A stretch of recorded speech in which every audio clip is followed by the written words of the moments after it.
পিছনে কিন্তু এনামুল হক শামীম সাহেবের যথেষ্ট অবদান আছে। উনি আমাকে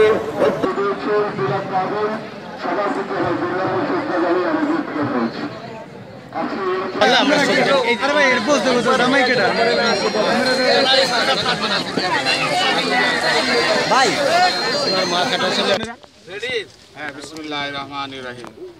এই যে বাইরে ভাই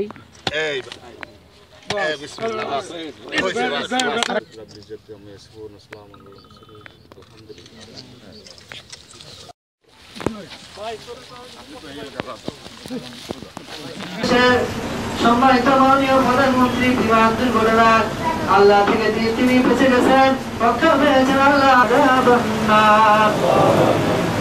رب العزة عما يصفون وسلام على المرسلين والحمد لله رب العالمين।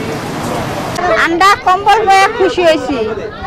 ভালো থাকে ইনশাআল্লাহ। আপনার আশা যে বিজয় আমরা পেয়েছি তার অত্যন্ত বিশ্বস্ত পদ্মা সেতু যে হচ্ছে, সেই পদ্মা সেতুর প্রথম দাবি করেছিলেন এই প্রবাসী।